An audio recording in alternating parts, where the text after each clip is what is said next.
साथियों नमस्कार। हम लोग नाटक एवं एकांकी से संबंधित प्रश्नों को सॉल्व कर रहे थे। प्रीवियस ईयर में पूछे गए जो प्रश्नों का संकलन है उसको देख रहे थे, जिसमें 148 क्वेश्चंस को पिछले वीडियो में हम लोगों ने देख लिया। अब इसके आगे शुरू करते हैं। पहला प्रश्न है, भारतेंदु द्वारा अनुदित नाटक कौन सा है? ऑप्शन है नील देवी, भारत दुर्दशा, विद्या सुंदर, वैदिकी हिंसा हिंसा न भवति। तो इसमें जो 4 विकल्प हैं उसमें विद्या सुंदर नाटक यानी ऑप्शन सी जो है वह अनुदित नाटक है। यह संस्कृत के चौर पंचाशिका का बांग्ला विद्यासागर का हिंदी अनुवाद है। हिंदी में सही अर्थों में भारतेंदु हरिश्चंद्र को नाट्य विधा का प्रवर्तक माना जाता है। मौलिक एवं अनुदित मिलाकर भारतेंदु ने कुल 17 नाटक लिखे। अगला प्रश्न है, निम्नलिखित में कौन सा भीष्म साहनी का नाटक नहीं है? ऑप्शन है अंधा युग, माधवी, हानूश, कबीरा खड़ा बाजार में। तो आप सब जानते हैं अंधा युग भीष्म साहनी का नाटक नहीं है बल्कि धर्मवीर भारती का गीति नाट्य है।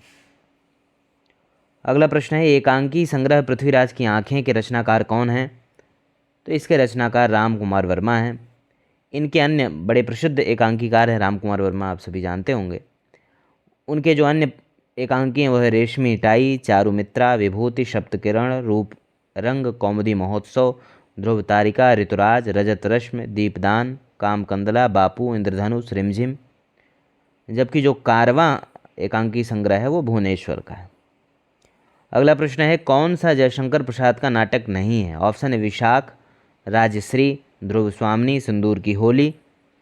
तो इसमें सिंदूर की होली वो लक्ष्मी नारायण मिश्र का नाटक है, जयशंकर प्रसाद का नाटक नहीं है। जबकि जयशंकर प्रसाद के नाटक हैं सज्जन, कल्याणी परिणय, करुणालय, प्रायश्चित, राजश्री, विशाख, अजातशत्रु, जन्मेजय का नागयज्ञ, कामना, स्कंदगुप्त, एक घूंट, चंद्रगुप्त, ध्रुव स्वामिनी। अगला प्रश्न है, जगदीश चंद्र माथुर का एकांकी संग्रह कौन सा है? ऑप्शन है मुक्ति का रहस्य, कौमुदी महोत्सव, समस्या का अंत, भोर का तारा। तो इसमें भोर का तारा जो एकांकी संग्रह है वो जगदीश चंद्र माथुर का है। नारी जागरण का महाकाव्यात्मक नाटक किसे कहते हैं? ऑप्शन है अजातशत्रु, स्कंदगुप्त, ध्रुव स्वामिनी, चंद्रगुप्त। ये सभी जयशंकर प्रसाद के नाटक हैं। तो इसमें जो ध्रुव स्वामिनी है उसे नारी जागरण का महाकाव्यात्मक नाटक कहा जाता है। जयशंकर प्रसाद ने ध्रुव स्वामिनी नाटक में आधुनिक नारी की गहन समस्या, विवाह विच्छेद, पुनर्विवाह की समस्या आदि को प्रस्तुत किया। इस नाटक के प्रमुख पात्र हैं रामगुप्त, चंद्रगुप्त, ध्रुव स्वामिनी, शकराज, मिहिरदेव, शिखिर स्वामी, पुरोहित आदि।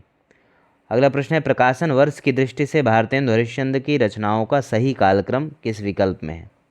तो इसमें सबसे पहले होगा वैदिकी हिंसा हिंसा न भवति जो 1873 में है। फिर चंद्रावली होगा 1876 में, भारत दुर्दशा 1880 में, नील देवी 1881 में। अगला प्रश्न है, भारतेंदुकालीन नाटकों की रचना के मूल उद्देश्य से संबंधित कौन सा कथन सही नहीं है? पहला ऑप्शन है मनोरंजन के साथ साथ जनमानस को जागृत करना, सही बात है। दूसरा है प्राचीन संस्कृत के प्रति प्रेम जगाना, ये भी सही है। सत्य, न्याय, उदारता आदि मानवीय मूल्यों के प्रति आस्था उत्पन्न करना, ये भी ठीक है।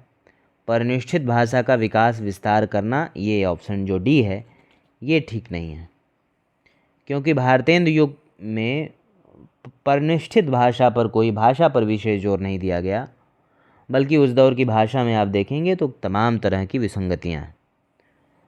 अगला प्रश्न है, धर्मवीर भारती के अंधा युग से संबंधित कौन सा कथन गलत है? यह एक गीति नाट्य है जिसमें महाभारत युद्ध के प्रारंभ को आधार बनाया गया है। तो ये पहला ही स्टेटमेंट गलत है, क्योंकि युद्ध के प्रारंभ को आधार नहीं बनाया गया बल्कि युद्ध के अंतिम दिन, महाभारत युद्ध के अंतिम दिन को आधार बनाकर लिखा गया है। निम्नलिखित नाट्य कृतियों और उनके रचनाकारों के साथ सुमेलित करना है। तो इसमें एक और द्रोणाचार्य शंकर शेष का बहुत ही प्रसिद्ध नाटक है, देवयानी रमेश बख्शी का है, 8वां सर्ग सुरेंद्र वर्मा का है, बकरी सर्वेश्वर दयाल सक्सेना का, 3 कैदे मृदुला गर्ग का। अगला प्रश्न है, नाटककार प्रसाद से संबंधित कौन सा कथन सही नहीं है? ऑप्शन है प्रसाद प्रथम नाटककार हैं जिन्होंने अपने पात्रों को स्वतंत्र व्यक्तित्व प्रदान किया। ऑप्शन बी है प्रसाद के सभी पात्रों में गत्यात्मकता है, परिवर्तन की आकांक्षा है। नाटकों के माध्यम से प्रसाद ने सांस्कृतिक पुनरुत्थान का स्तुत्य प्रयास किया है। उन्होंने सभी नाटक रंगमंच को ध्यान में रखते हुए लिखे और पूर्णतः अभिनय हैं। तो इसमें ऑप्शन डी जो है यह सीधे तौर पर गलत है, क्योंकि इसमें यह स्टेटमेंट सही नहीं है। जयशंकर प्रसाद के नाटकों में रंगमंचीयता को लेकर के सवाल उठाया गया है, तो यह ऑप्शन डी जो है वो सही नहीं है। कहा जाता है कि प्रसाद के नाटक अभिनय योग्य नहीं होते और प्रसाद ने नाटक के लिए रंगमंच को आवश्यक नहीं माना। अगला प्रश्न है, प्रसाद के नाटकों और उनके पात्रों से संबंधित कौन सा कथन सही नहीं है? पहला है, चाणक्य लक्ष्य सिद्धि के लिए साधन की पवित्रता को आवश्यक मानता है। ऑप्शन बी, ध्रुव स्वामिनी नारी अधिकार की आवाज़ बुलंद करती है। ऑप्शन सी, काव्यात्मकता प्रसाद के नाटकों की बहुत बड़ी विशेषता है। ऑप्शन डी, स्कंदगुप्त मातृभूमि के उद्धार के लिए अकेला युद्ध करने को तैयार है। तो इसमें ऑप्शन ए जो है वो गलत है कि चाणक्य लक्ष्य सिद्धि के लिए साधन की पवित्रता को आवश्यक मानता है, तो ऐसा मानना चाणक्य का नहीं था। साध्य और साधन दोनों की पवित्रता की बात गांधी जी करते हैं, चाणक्य नहीं करते। चाणक्य चंद्रगुप्त नाटक का प्रमुख पात्र एवं कथानायक चंद्रगुप्त का गुरु है, जो इस विचार का पोषक है कि महत्वाकांक्षा का मोती निष्ठुरता की सीपी में रहता है। स्पष्ट है कि चाणक्य निष्ठुर होकर भी लक्ष्य सिद्धि पर जोर देने वाला व्यक्ति है, न कि पवित्र साधनों का इंतजार करने वाला। अगला प्रश्न है, हिमाद्रि तुंग श्रृंग से प्रबुद्ध शुद्ध भारती, स्वयं प्रभा समुज्ज्वला स्वतंत्रता पुकारती, यह प्रयाण गीत कहाँ से लिया गया है? तो यह चंद्रगुप्त से लिया गया है और इसे बहुत ही प्रसिद्ध यह गीत है जयशंकर प्रसाद के चंद्रगुप्त नाटक का। अगला प्रश्न है, आधे अधूरे नाटक के मूल कथानक में है। ऑप्शन है, पारिवारिक विपन्नता, प्रेम संबंध, पारिवारिक विघटन, दाम्पत्य संबंधों में कटुता व रिक्तता, सामाजिक जीवन में आक्रोश एवं हिंसा। तो इसमें ऑप्शन सी जो है वही आधे अधूरे नाटक के मूल कथानक में है कि पारिवारिक विघटन है, दाम्पत्य संबंधों में कटुता और रिक्तता।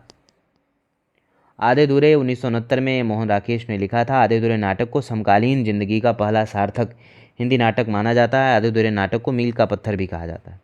आधे अधूरे नाटक में पुरुष एक कौन है? ऑप्शन है, महेंद्र नाथ, जुनेजा, सिंघानिया, जगमोहन।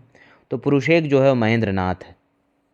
महेंद्र नाथ, सिंघानिया, जगमोहन, अशोक ये सब पुरुष पात्र हैं, जबकि स्त्री पात्र सावित्री, बिन्नी, किन्नी है। आधे अधूरे भी बहुत महत्वपूर्ण नाटक है। आषाढ़ का एक दिन और आधे अधूरे, खास करके इनके पात्रों के विषय में, इसमें कितने अंक हैं, कब प्रकाशित हुआ, यह विशेष करके आपको ध्यान में रखना चाहिए। निम्नलिखित में से मोहन राकेश का नाटक नहीं है। ऑप्शन है, लहरों के राजहंस, आषाढ़ का एक दिन, आधे अधूरे, अंधा युग। तो अंधा युग जो है वह मोहन राकेश का नाटक नहीं है, बल्कि धर्मवीर भारती का गीति नाट्य है। अगला प्रश्न है, कौन सा नाटक जयशंकर प्रसाद का नहीं है? तो इसमें कल्पतरु जो है वो जयशंकर प्रसाद का नाटक नहीं है, जबकि कामना, करुणालय और अजातशत्रु जयशंकर प्रसाद के नाटक हैं। अगला प्रश्न, प्रसाद जी के नाटकों में स्कंदगुप्त को श्रेष्ठ किसने कहा? तो रामचंद्र शुक्ल ने स्कंदगुप्त को श्रेष्ठ कहा। स्कंदगुप्त की रचना 1928 ईस्वी में हुई। इसमें कुमारगुप्त के विलासी साम्राज्य की उस स्थिति का चित्रण हुआ है जहां आंतरिक कलह, संघर्ष और विदेशी आक्रमण के फलस्वरूप उसके भावी क्षय के लक्षण प्रकट होने लगे थे। जयशंकर प्रसाद द्वारा रचित प्रमुख नाटक हैं सज्जन, कल्याणी, परिणय, करुणालय, प्रायश्चित, राजश्री, विशाख, अजातशत्रु, जन्मेजय का नागयज्ञ, कामना, स्कंदगुप्त, एक घूंट, चंद्रगुप्त, ध्रुव स्वामिनी। अगला प्रश्न है, यह संवाद किसका है? रोने से, भीख मांगने से कुछ अधिकार मिलता है? जिसके हाथों में बल नहीं उसका अधिकार ही कैसा? ऑप्शन है, धातुसेन, भटार्क, स्कंदगुप्त, कुमारगुप्त। तो यह संवाद स्कंदगुप्त नाटक में भटार्क का है। अगला प्रश्न है, राजनीति साहित्य नहीं है, उसमें एक एक का महत्व है, कभी एक क्षण के लिए भी चूक जाए तो बहुत बड़ा अनिष्ट हो सकता है। राजनीतिक जीवन की धुरी में बने रहने के लिए व्यक्ति को बहुत जागरूक रहना पड़ता है। यह कथन किसका है? तो यह प्रियंगु मंजरी का कथन है। यह मोहन राकेश के नाटक आषाढ़ का एक दिन की जो स्त्री पात्र प्रियंगु मंजरी है उसका ये कथन है। अगला प्रश्न है, यह कथन किसका है कि स्कंदगुप्त और चंद्रगुप्त दोनों में स्वदेश प्रेम, विश्व प्रेम और आध्यात्मिकता का आधुनिक रूप बराबर झलकता है? तो यह रामचंद्र शुक्ल का कथन है। रेडियो एकांकी को कहा जाता है? ऑप्शन है, श्रव्य एकांकी, आकाशवाणी एकांकी, मौखिक एकांकी, ध्वनि एकांकी। तो रेडियो एकांकी को ध्वनि एकांकी कहा जाता है। अगला प्रश्न है, खामोश अदालत जारी है नाटक लिखा है? तो इसे विजय तेंदुलकर ने लिखा है। यह नाटक शांतता कोर्ट चालू है मूल मराठी नाटक का अनुवाद है। घासीराम कोतवाल नाटक विजय तेंदुलकर का है। रामकुमार वर्मा के कौमुदी महोत्सव विजय पर भी सब। हरिकृष्ण प्रेमी का स्वप्नभंग, उद्धार, शतरंज के खिलाड़ी। सुरेंद्र वर्मा का द्रौपदी सेतुबंध, 8वां सर्ग, एक दूनी एक आदि। हिंदी का प्रथम एकांकी है? ऑप्शन है, उपाधि और व्याधि, बादल की मृत्यु, एक घूंट, तेंदुआ। तो इसमें बादल की मृत्यु जो रामकुमार वर्मा का एकांकी है, इसे हिंदी का प्रथम एकांकी माना जाता है। कौन सा लेखक एकांकीकार नहीं है? ऑप्शन है, भगवती चरण वर्मा, उपेंद्र नाथ अश्क, रामकुमार वर्मा, पांडे वेचन शर्मा उग्र। तो पांडे वेचन शर्मा उग्र जो हैं वे एकांकीकार नहीं हैं। रामकुमार वर्मा ने पृथ्वीराज की आंखें, चारुमित्रा, रूपरंग, विभूति, सप्तकिरण, स्वर्ग की झलक आदि एकांकी लिखे। उपेंद्र नाथ अष्ट ने चरवाहे, खिड़की, अंधी गली, पर्दा उठाओ, पर्दा गिराओ, जोंक, मोहब्बत आदि एकांकी लिखे। भगवती चरण वर्मा ने सबसे बड़ा आदमी, मैं और केवल दो कलाकार आदि एकांकी लिखे। नाटक को पंचम वेद मानने वाले हैं। कौन नाटक को पंचम वेद माना था? ऑप्शन है डॉक्टर नगेंद्र, भरत मुनि, बाबू गुलाब राय, आनंदवर्धन। तो इसमें भरत मुनि जो है वे नाटक को पंचम वेद मानते हैं। और भरत मुनि ने जो नाट्य शास्त्र लिखा है, इस ग्रंथ में प्रतिभिज्ञा दर्शन की छाप है। प्रतिभिज्ञा दर्शन में स्वीकृत 36 मूल तत्वों के प्रतीक स्वरूप नाट्यशास्त्र में 36 अध्याय हैं। अगला प्रश्न देखते हैं, लहरों के राजहंस नाटक के नाटककार कौन हैं? तो लहरों के राजहंस नाटक के नाटककार जो है वे मोहन राकेश हैं। लहरों के राजहंस नाटक के नाटककार मोहन राकेश हैं। मोहन राकेश के अन्य नाटक इस प्रकार हैं, आषाढ़ का एक दिन, आधे अधूरे, पैर तले जमीन, अंडे के छिलके, सिपाही की माँ, प्यालियाँ टूटती हैं, बहुत बड़ा सवाल, रात बीतने तक, छतरियाँ। लहरों के राजहंस नाटक की रचना मोहन राकेश ने अश्वघोष के महाकाव्य सौंदरानंद के आधार पर किया है। यह भी कई बार पूछा जाता है। अगला प्रश्न है, लबड़ धोधो एकांकी संग्रह है, किसका है? तो बद्रीनाथ भट्ट का। ये इसको हम लोग पहले भी देख चुके हैं। अगला प्रश्न है, रेशमी टाई एकांकी के रचनाकार हैं। तो इसके रचनाकार रामकुमार वर्मा हैं। रामकुमार वर्मा हिंदी के सर्वप्रसिद्ध एकांकीकार माने जाते हैं। डॉक्टर रामकुमार वर्मा के एकांकी हैं पृथ्वीराज की आंखें, चारुमित्रा, विभूति, सप्तकिरण, रूपरंग, कौमुदी महोत्सव, ध्रुव तारिका, ऋतुराज, रजत रश्मि, दीपदान, कामकंदला, बापू।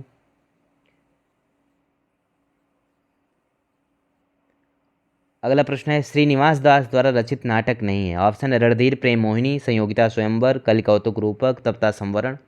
अब जानते हैं श्रीनिवास दास के जो नाटक हैं वो बड़े प्रसिद्ध रहे हैं और वो बार बार परीक्षा में पूछे जाते हैं। तो इसमें जो ऑप्शंस दिए गए हैं उसमें ऑप्शन सी कलि कौतुक रूपक जो है ये श्रीनिवास दास द्वारा रचित नाटक नहीं है, बल्कि यह प्रताप नारायण मिश्र का। ये भी ध्यान रखने वाला फैक्ट है।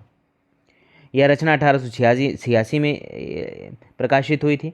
रणधीर प्रेम मोहिनी हिंदी का पहला दुखांतक नाटक है। इसके लेखक श्रीनिवास दास जी हैं। अन्य नाटक संयोगिता स्वयंवर, तप्ता संवरण। कौन सा सुमेलित है? तो इसमें ऑप्शन बी पृथ्वीराज की आंखें, रामकुमार वर्मा, ये सुमेलित है। जबकि एक कंठ विषपाई गीति नाट्य है दुष्यंत कुमार का। कई बार ये गीति नाट्य ये भी पूछ लिया जाता है, निम्न में कौन गीति नाट्य नहीं है, ऐसा भी प्रश्न पूछा जा सकता है। तो एक कंठ विषपाई गीत नाट्य है दुष्यंत कुमार का, अग्निलीक गीति नाट्य है भारत भूषण अग्रवाल का, और बादल की मृत्यु एकांकी है रामकुमार वर्मा की। निम्न में कौन सुमेलित नहीं है? ऑप्शन है विशाख जयशंकर प्रसाद, आलमगीर भीष्मसानी, आधी रात लक्ष्मी नारायण लाल, कैद हयात सुरेंद्र वर्मा। तो इसमें ऑप्शन सी जो है वो सुमेलित नहीं है और परीक्षाओं में कंफ्यूज करने की कोशिश लक्ष्मी नारायण लाल और लक्ष्मी नारायण मिश्र में की जाती।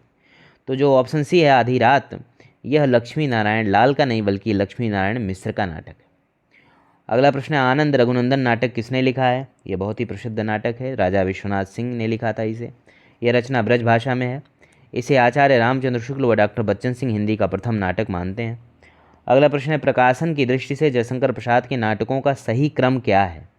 ऑप्शन है स्कंदगुप्त, चंद्रगुप्त, राजश्री, ध्रुव स्वामिनी। तो इसमें राजश्री सबसे पहले होगा 1915 में, स्कंदगुप्त 1928 ईस्वी में, चंद्रगुप्त 1931 में और ध्रुव स्वामिनी 1933 में। अगला प्रश्न है, कौन सा सही सुमेलित नहीं है? एक कंठ विषप्यायी दुष्यंत कुमार का है, सही है। उत्तर प्रियदर्शी धर्मवीर भारती का, ये ठीक नहीं है क्योंकि उत्तर प्रियदर्शी जो नाटक है वह अज्ञेय का, इसलिए सुमेलित नहीं है। अग्निलीक भारत भूषण अग्रवाल का ठीक है। सूखा सरोवर लक्ष्मी नारायण लाल का, ये भी ठीक है। कौन सा सही सुमेलित है निम्न में? तो इसमें कोर्ट मार्शल स्वदेश दीपक का, ये पहला ही ऑप्शन सही सुमेलित है। आठवां सर्ग भीष्म साहनी, तो आठवां सर्ग भीष्म साहनी का नहीं बल्कि सुरेंद्र वर्मा का है। बकरी जगदीश चंद्र माथुर, तो बकरी जगदीश चंद्र माथुर का नहीं बल्कि सर्वेश्वर दयाल सक्सेना का है। हानूस सुरेंद्र वर्मा का नहीं बल्कि भीष्म साहनी का है। और शारदिया जो है वो जगदीश चंद्र माथुर का। निम्न में कौन सा सही सुमेलित नहीं है? ऑप्शन है आहुति हरिकृष्ण प्रेमी, ठीक है। मुक्ति रहस्य लक्ष्मी नारायण लाल, तो यह लक्ष्मी नारायण लाल का नहीं बल्कि लक्ष्मी नारायण मिश्र का है, इसलिए बी ऑप्शन सही सुमेलित नहीं है। विक्रमादित्य उदय शंकर भट्ट, ठीक है। कोणार्क जगदीश चंद्र माथुर बहुत प्रसिद्ध है। निम्न में कौन सा नाटक मोहन राकेश का नहीं है? ऑप्शन है लहरों के राजहंस, आधे अधूरे, आषाढ़ का एक दिन, तांबे के कीड़े। तो इसमें तांबे के कीड़े जो नाटक है वह मोहन राकेश का नहीं है बल्कि यह भुवनेश्वर का अत्यंत प्रसिद्ध नाटक है। अगला प्रश्न है, सुमेलित करना है नाटककार और नाटक को। तो इसमें गोविंद वल्लभ पंत का नाटक है वरमाला, लक्ष्मी नारायण मिश्र का है सिंदूर की होली, जयशंकर प्रसाद का है स्कंदगुप्त, चतुर्सेन शास्त्री का है उत्सर्ग। अगला प्रश्न है भारत दुर्दशा के रचनाकार कौन है, तो इसके रचनाकार भारतेंदु हरिश्चंद्र हैं। भारतेंदु के जो प्रमुख नाटक हैं उसमें वैद्य की हिंसा, हिंसा न भवत, सत्य हरिश्चंद्र, अंधेर नगरी, चंद्रावली, सती प्रताप है। जयशंकर प्रसाद के जो प्रसिद्ध नाटक हैं स्कंदगुप्त, चंद्रगुप्त, राजश्री, ध्रुव स्वामी, अजातशत्रु। विष्णु प्रभाकर का है डॉक्टर, युगे युगे क्रांति। अगला प्रश्न है इनमें जगदीश चंद्र माथुर का नाटक नहीं है, तो इसमें अंधा युग जो है वो जगदीश चंद्र माथुर का नाटक नहीं है, बल्कि ये धर्मवीर भारती द्वारा लिखा गया गीति नाट्य है। जबकि कोणार्क, शारदिया और पहला राजा जगदीश चंद्र माथुर का नाटक है। तो जगदीश चंद्र माथुर भी बहुत ही महत्वपूर्ण नाटककार हैं। इनके नाटकों से संबंधित प्रश्न, खास करके कोणार्क या इस तरह के प्रश्न कि इनमें से कौन सा नाटक नहीं है, तो इनके नाटकों को जानना आवश्यक है। अगला प्रश्न है इनमें भारतेंदु का नाटक नहीं है। ऑप्शन है भारत दुर्दशा, प्रेमजोगनी, चंद्रावली, राजश्री। तो राजश्री जयशंकर प्रसाद का नाटक है, भारतेंदु का नहीं है। कबीरा खड़ा बाजार में नाटक के रचयिता कौन है, तो इसमें भीष्म साहनी कबीरा खड़ा बाजार में नाटक के रचयिता हैं। युगे युगे क्रांति के रचनाकार कौन है, तो इसके रचनाकार विष्णु प्रभाकर हैं। यह एक नाट्य कृति है और डॉक्टर नामक नाटक भी इन्होंने लिखा है। रामायण महानाटक के लेखक कौन है, रामायण महानाटक भी बहुत प्रसिद्ध है, इसके लेखक प्राणचंद चौहान है। केशवदास ने रामचंद्रिका लिखा, हृदय राम ने हनुमान नाटक और अग्रदास ने ध्यान मंजरी। अगला प्रश्न है जयशंकर प्रसाद के किस नाटक में कार्नेलिया विदेशी पात्र है, तो चंद्रगुप्त में नाटक में कार्नेलिया विदेशी पात्र है। इस नाटक में अन्य पात्र हैं चंद्रगुप्त, अलका, राक्षस, चाणक्य। यह एक ऐतिहासिक नाटक है। अगला प्रश्न है आधुनिक एकांकी के जनक माने जाते हैं, तो आधुनिक एकांकी के जनक राम कुमार वर्मा माने जाते हैं। हिंदी में सर्वप्रथम पश्चिमी नाट्य विधान को ध्यान में रखकर डॉक्टर राम कुमार वर्मा ने सन 1930 में बादल की मृत्यु नामक एकांकी की रचना की थी। जयशंकर प्रसाद देख लेते हैं लेखक और प्रसिद्ध एकांकी। जयशंकर प्रसाद का बहुत प्रसिद्ध एकांकी एक घूंट, उदय शंकर भट्ट का प्रसिद्ध एकांकी है स्त्री का हृदय, राम कुमार वर्मा का बादल की मृत्यु, जगदीश चंद्र माथुर का है रीढ़ की हड्डी। एक और द्रोणाचार्य किसकी नाट्य कृति, ये भी बहुत ही फेमस नाटक है, नेट जेआरएफ के भी सिलेबस में है और इसको आपको विशेष तौर पर ध्यान देना चाहिए। तो यह नाटक शंकर शेष का है। इनके अन्य नाटक हैं घरौंदा, अरे मायावी सरोवर, कोमल गांधार, पोस्टर, बिन बाती के द्वीप आदि। सुरेंद्र वर्मा के नाटक हैं द्रौपदी, सेतुबंध, आठवां सर्ग, एक दूनी एक आदि। लक्ष्मी नारायण लाल के नाटक हैं अंधा कुआं, मादा कैक्टस, सूखा सरोवर, रक्तमाल, सूर्यमुख, कर्फ्यू आदि। भीष्म साहनी के नाटक हैं हानूश, माधवी, मुआवजे, कबीरा खड़ा बाजार में, रंग दे बसंती चोला आदि। अगला प्रश्न है स्कंदगुप्त नाटक में विदूषक का क्या नाम है, तो इसमें विदूषक जो है मुदगल है। इस नाटक के प्रमुख पुरुष पात्र हैं स्कंदगुप्त, कुमारगुप्त, गोविंदगुप्त, पर्णदत्त, चक्रपालित, बंधुवर्मा, भीमवर्मा, मातृगुप्त, प्रपंच बुद्धि, सर्वनाग, धातुसेन, पुरगुप्त, भटार्क, पृथ्वीसेन, खिंगिल, प्रख्यात कीर्ति। और स्त्री पात्र हैं देवकी, अनंत देवी, जयमाला, देवसेना, विजया, कमला, रमा, मालिनी। अगला प्रश्न है किसने किससे कहा, आहा यदि आज राजाधिराज कहकर युवराज पुरगुप्त का अभिनंदन कर सकती, तो यह विजया ने भटार्क से कहा था और स्कंदगुप्त नाटक का यह अंश है। अगला प्रश्न है स्कंदगुप्त नाटक में क्रांति उपस्थित है, यह चेतावनी किसने दी थी, तो यह चेतावनी अनंत देवी ने दी थी। अनंत देवी मगध के सम्राट कुमारगुप्त की छोटी रानी तथा पुरगुप्त की माता थी। अगला प्रश्न है अंधा युग की निम्न कथा गायन का शीर्षक क्या है, कि संजय से सुनते सुनते युद्ध कथा, हो गई सुबह पाकर यह गहन व्यथा, गांधारी पत्थर थी उस श्रीहत मुख पर, जीवित मानव सा कोई चिन्ह न था। तो यह ऑप्शन सी है अश्वत्थामा का अर्ध सत्य।